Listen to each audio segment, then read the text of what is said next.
क्या आपको पता है जमाल हिल ये फाइट कब हारा?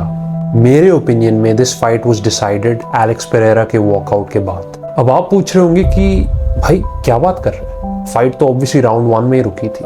एलेक्स पेरेरा का walkout was like every other walkout, what was so different this time? लेकिन that's what everyone's been missing for the longest time. जो हम सब के लिए बस दिखावा है, बस मस्ती है, वॉचिंग एलेक्स पेरेरा वॉकआउट, उसके ओपोनेंट के लिए it is one of the most mentally draining things ever.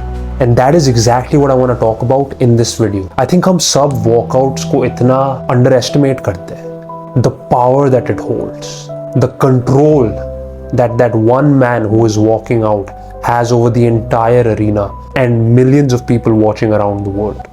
कभी आपने सोचा है walking out to an arena, सब लोग आपका नाम चिल्ला रहे हैं and you are going in there to fight another man. किसी ने कभी सोचा है कि फाइटर्स हर बार सेम गाना क्यों यूज करते हैं? कॉनर मैग्रेगर यूज करता है the foggy due. Conor McGregor के खुद के शब्द में ही says he uses that song because it reminds him of going back in the battlefield when his family used to fight against the British.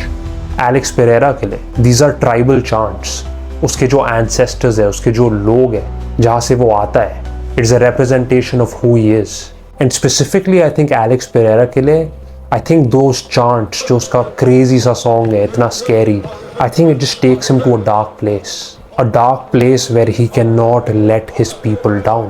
Same cheese Conor McGregor के लिए। Conor McGregor feels like वो literally battlefield में आ चुका है and अगर वो हारा उसका पूरा देश हार जाएगा। लेकिन एलेक्स की क्रेजी बात ये भी है कि not only is he making himself confident अपनी वॉकआउट के साथ, अपने जो चांट्स है, उसका जो गाना है, इट्स नॉट जस्ट दैट, वो एक्टिवली अपने ओपोनेंट का भी हर फाइट में दिमाग खराब कर रहा है। देखो वॉकआउट तो हर बंदा करता है, लेकिन we've never seen someone do this to their opponent, signalling कि you are going to be hunted. तू उधर बैठा है और मैं उधर आकर तेरे को खाने वाला हूँ। I am going to eat you up. Another one of the scariest things about Alex Pereira is the fact that he is so numb, right? अब एलेक्स पेरेरा का कोई भी वॉकआउट देखते हो, कोई भी फेस ऑफ देखते हो, स्टोन कोल्ड, लिटरली मीम्स बन चुके हैं एलेक्स पेरेरा पे and now he is compared to that one emoji. जब आप एक फाइट में होते हो, राइट, आपका जो दिमाग है, it's constantly searching for tells, anything that can make you more confident. लेकिन पेरेरा तो आपको जीरो डेटा देता है। आप उसके ओपोनेंट्स को देखते हो, they are all literally looking at him like holy shit, I've never seen anyone like this in my life before. ये बंदा रिएक्ट क्यों नहीं कर रहा? ये बंदा स्माइल, गुस्सा, अफसोस कुछ भी नहीं दिखा रहा। एंड हर सेकेंड जो वो एलेक्स पेरेरा के बारे में सोच रहे हैं, वो अपनी पूरी गेम प्लान के बारे में भूल रहे हैं। फाइटिंग में energy is such an important thing. Fighting में नहीं, हर चीज़ में कंजर्विंग योर एनर्जी, आपका जो दिमाग है, आपकी जो एनर्जी आप दूसरे लोगों को देते हो, it's all very valuable, right? जब आप काम पे जाते हो 9 से 5, आप वापस घर आते हो, आप इतने थक जाते हो because you have given your entire energy to your work. Exactly like that, Alex Pereira extracts the energy from his opponents. It's kind of crazy, क्योंकि while you're trying to figure out कि Alex क्या सोच रहा है, आप खुद के बारे में भूल चुके हो। आप खुद को कम एनर्जी दे रहे हो और आप अपने ओपोनेंट को ज़्यादा एनर्जी दे रहे हो। एंड बाय द टाइम घंटी बजती है, अब उसके ओपोनेंट के अंदर सेल्फ डाउट होना शुरू हो गया है। अब वो हिचकिचा रहे, अब वो अनश्योर नहीं है। I think talking more about the bow and arrow, क्योंकि लाइक आई सेड, हमने ऐसा कुछ चीज़ कभी नहीं देखा है। WWE में आप देखते थे जॉन सीना ये कर रहा है, रैंडी ऑर्टन ये कर रहा है, सबके अपने अपने मूव्स होते हैं। लेकिन UFC में we never seen anything like it. And the problem is कि ये कुछ स्टंट नहीं है, ये कुछ परफॉर्मेंस नहीं है, ये कुछ नाटक नहीं है। That's my thing. जब आप कॉनर मैग्रेगर को बिली स्ट्रट करते हुए देखते हो, you can look at that and you can say चल यार बकचोदी कर रहा है, मज़ा कर रहा है, ये तो ऐसे अमीर आदमी है तो ये करेगा।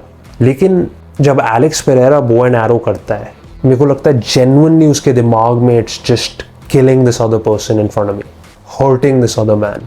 एंड एलेक्स पेरेरा का जो फाइनल मूव है, the left hook that ends the fight, वो तो ऑब्वियसली हर कोई उसके बारे में बात करता है, but I think his walkout is something that is so underrated and there is something scientific about it. अगर मैं थोड़ा और डीपर डिग इन करूँ, in terms of Alex Pereira कहाँ से आया है, उसके लोग मतलब क्या क्या मानते हैं, what the bow and arrow means beyond just hunting his prey, the history of his people basically.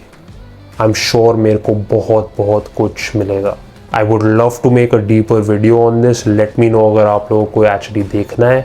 I don't know अगर ये video interesting थी. I just thought कि walkouts are such a great part of the sport, right? It's that one moment जहाँ fans और fighters दोनों मतलब एक साथ कुछ चीज़ कर रहे हैं. क्योंकि जब ऑक्टागन में जाते हैं, फाइटर्स अपनी फाइट लड़ते हैं, ऑडियंस देखती है, जजेस जज करते हैं, कैमरा बंदे रिकॉर्ड करते हैं, सब अपना अपना काम करते हैं, लेकिन वॉकआउट के दौरान सब मतलब एक साथ उस मोमेंट को एंजॉय कर रहे हैं. It's magical. And a guy like Alex Pereira, a guy like Conor McGregor, who've had such spectacular walkouts which have intimidated opponents, मेरे को बस लगा it would have been such a cool topic to make a video on. Let me know अगर आप लोगों ने भी कभी इस walkouts के बारे में ऐसे सोचा है. It really decides so much. Obviously आपका गेम प्लान है, obviously आपने तैयारी की है, वो सब अलग, लेकिन just the adrenaline rush, the momentum, the fact that तुम्हारा गाना बज रहा है जो तुम you've trained to, yeah, means a lot to you, and then after that you're gonna go fight a man. I can't even imagine what that feeling must be like.